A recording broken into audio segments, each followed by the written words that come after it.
बाजार में एक रोड पर मागमा देवी रोज की तरह अपनी छोटी सी टोकरी लेकर मीठे पके हुए अमरूद बेच रही थीं। उनकी दो बेटियां थीं, दोनों ही हीरे की तरह पली बड़ी थीं। बड़ी बेटी नंदनी सिंह देश की सरहद पर फौज में अफसर थीं। छोटी सावित्री सिंह इसी शहर की डिस्ट्रिक्ट मजिस्ट्रेट यानी डीएम थीं। मागमा देवी को अपनी बेटियों पर बहुत नाज था। जब भी कोई पूछता, अम्मा आपकी बेटियां क्या करती हैं, तो उनका सीना गर्व से चौड़ा हो जाता। वह कहती एक देश की रक्षा करती हैं और दूसरी जिले की। लेकिन मागमा देवी आज भी कभी कभी बाजार में अमरूद बेचने बैठ जाती, पर अपनी बेटियों को कभी नहीं बताती। सब कुछ ठीक चल रहा था, तभी एक इंस्पेक्टर जिसका नाम अरुण चौधरी था, अपनी बुलेट मोटरसाइकिल पर वहां आया। उसने बाइक सड़क किनारे रोकी और सीधा मागमा देवी की टोकरी के पास आकर खड़ा हो गया। अरुण ने टोकरी में से एक अमरूद उठाया और बिना कुछ कहे मुंह में डाल लिया। मागमा देवी थोड़ी सकुचाई और बोली, साहब अमरूद मीठे हैं, आप चाहें तो तोल दूं?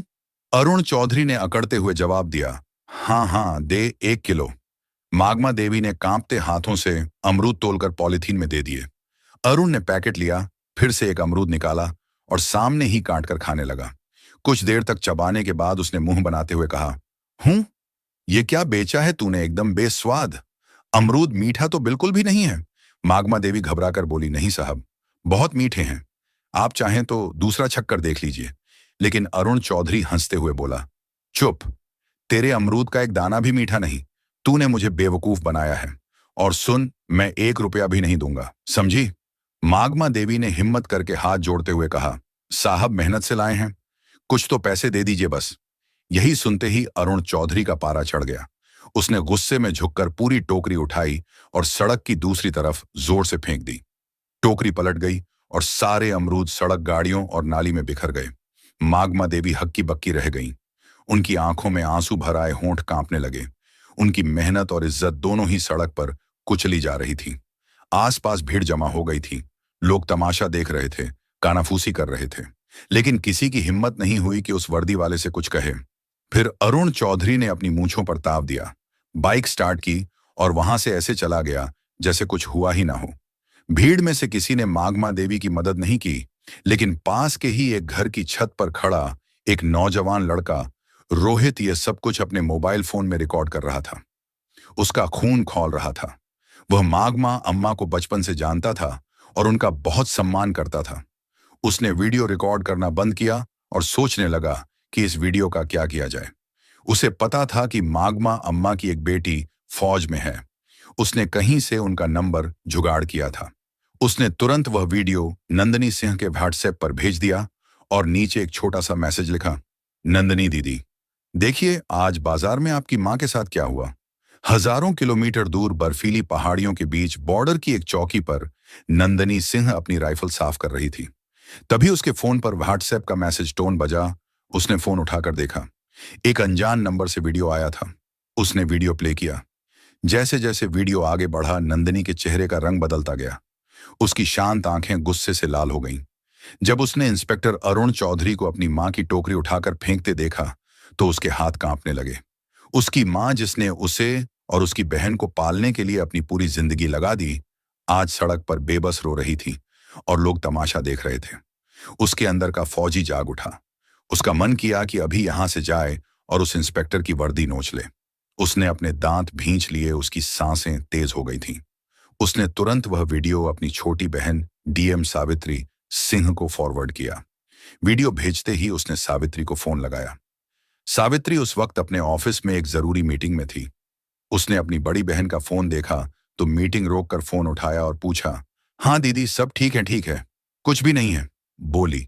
नंदनी की आवाज में गुस्सा और दर्द साफ झलक रहा था। मैंने तुझे एक वीडियो भेजा है, उसे देख, अभी के अभी देख। सावित्री ने फोन होल्ड पर रखा और व्हाट्सएप खोला। वीडियो देखते ही उसके पैरों के नीचे से जमीन खिसक गई। उसकी मां, उसकी प्यारी मां, सड़क पर बिखरे अमरूद के लिए रो रही थी। एक मामूली इंस्पेक्टर ने उसकी मां की इज्जत को सड़क पर रौंद दिया था। सावित्री की आंखों में भी आंसू आ गए, लेकिन उसने खुद को संभाला। वो एक डीएम थी, उसे भावनाओं में बहने का हक नहीं था। सावित्री ने कांपती आवाज में कहा, दीदी, मैं बर्दाश्त नहीं कर सकती ये सब। ये सुनते ही नंदनी फोन पर गुस्से में बोली, मैं आ रही हूं, छुट्टी लेकर मैं उसको नहीं छोड़ूंगी। सावित्री नरम आवाज में बोली, नहीं दीदी, आपकी जरूरत देश की सरहद पर है। यह मेरा इलाका है, ये लड़ाई मैं लूंगी। मां को इंसाफ मैं दिलाऊंगी, कानून के तरीके से। नंदनी कुछ देर चुप रही। वह अपनी बहन की आवाज में छिपे इरादे को समझ गई थी।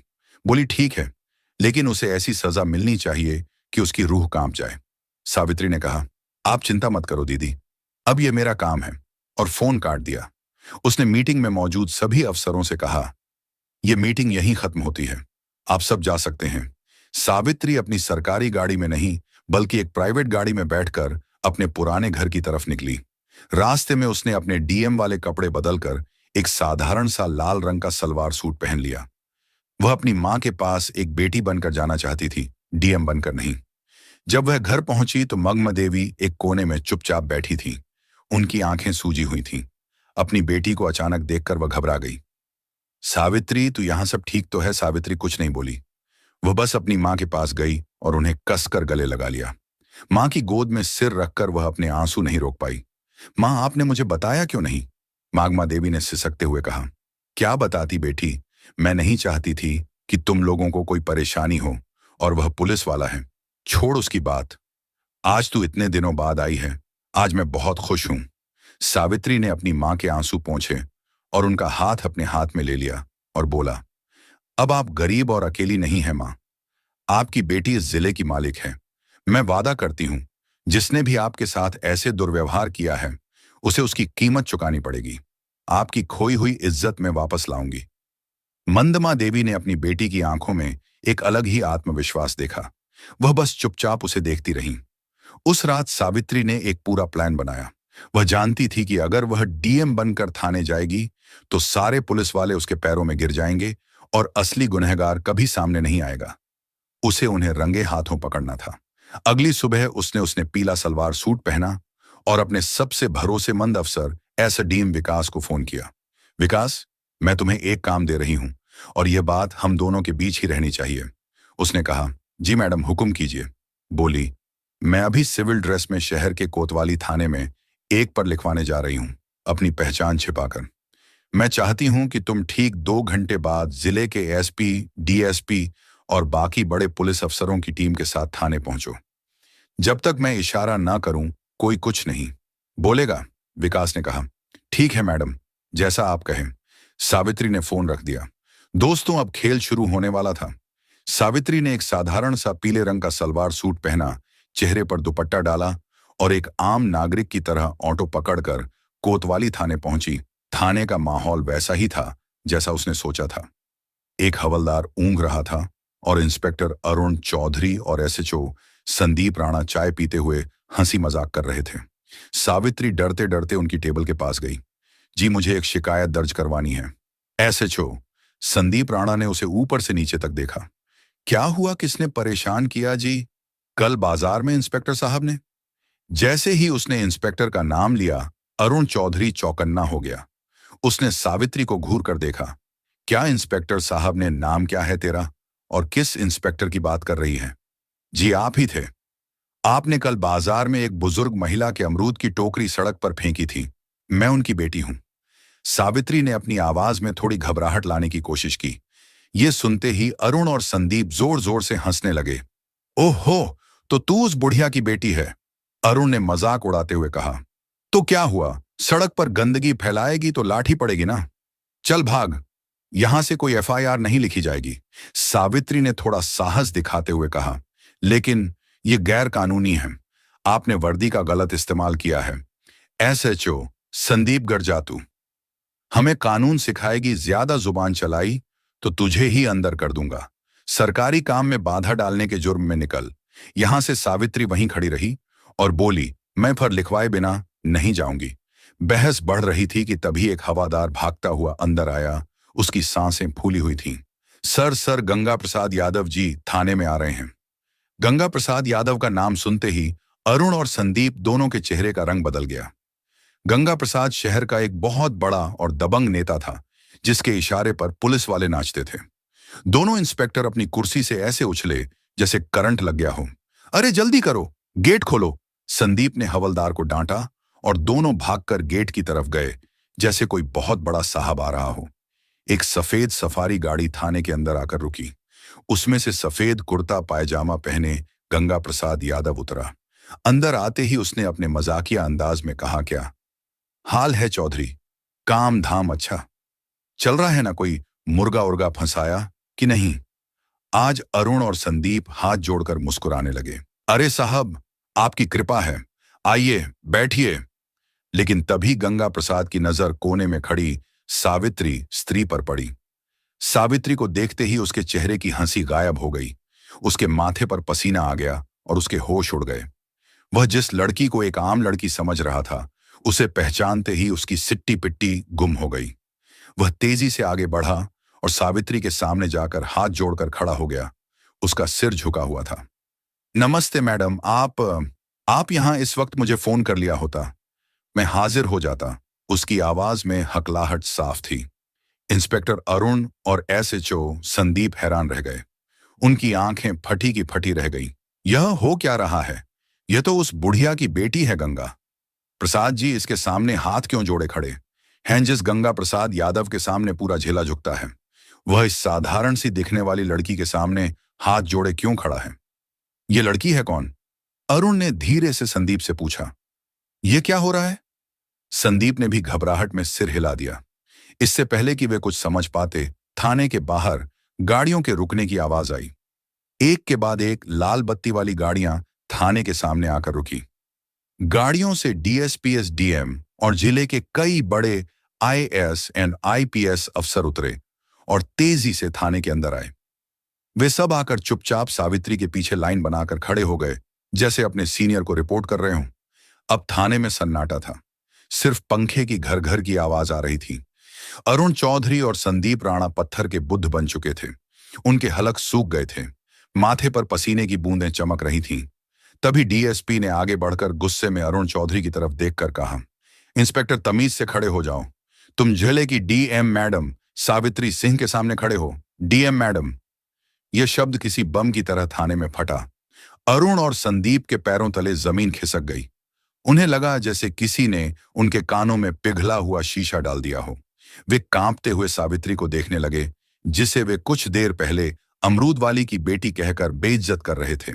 सावित्री की आंखों में अब एक आम लड़की की घबराहट नहीं, बल्कि एक डिस्ट्रिक्ट मैजिस्ट्रेट का रौब और गुस्सा था।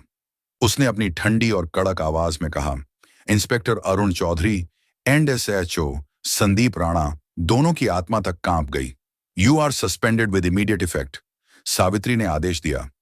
एसडीएम साहब, इन दोनों के खिलाफ वर्दी की ढांस दिखाने, एक आम नागरिक को अपमानित करने और अपनी ड्यूटी ना करने के जुर्म में फर्ज दर्ज कीजिए। साथ ही इनके खिलाफ एक विभागीय जांच भी बिठाई जाए। एसपी साहब ने तुरंत अपने मातहतों को इशारा किया और दोनों इंस्पेक्टरों की बेल्ट और टोपी उतरवा दी गई। कल तक जो शेर बने घूम रहे थे, आज बीगी बिल्ली की तरह सिर झुकाए खड़े थे। तभी नेता गंगा प्रसाद यादव ने हिम्मत करके कहा, मैडम नादान है, गलती हो जाती है, माफ कर दीजिए, मैं समझा दूंगा इनको। सावित्री ने घूमकर गंगा प्रसाद को ऐसी नजरों से देखा कि वो कांप गया। नेताजी, यह नादान नहीं, सरकारी वर्दी में छुपे गुंडे हैं, और जहां तक समझाने की बात है तो अब इन्हें कानून समझाएगा। और बेहतर होगा कि आप इस मामले से दूर रहें, वरना जांच की आंच आप तक भी पहुंच सकती है। गंगा प्रसाद यादव का चेहरा सफेद पड़ गया। वह समझ गया कि इस नई डीएम से टकराना आसान नहीं है। वह चुपचाप सिर झुकाकर वहां से खिसक गया, लेकिन उसकी आंखों में एक अजीब सी नफरत और गुस्सा था जो सावित्री ने पढ़ लिया था। अगली सुबह सब समझ रहे थे कि डीएम बेटी ने मां को इंसाफ दिलाया। सब कुछ ठीक लग रहा था, लेकिन सावित्री एक दिन रात को जब खाना खा रही थी, तभी उसके पर्सनल फोन पर एक अननोन नंबर से कॉल आया। उसने फोन उठाया। हेलो।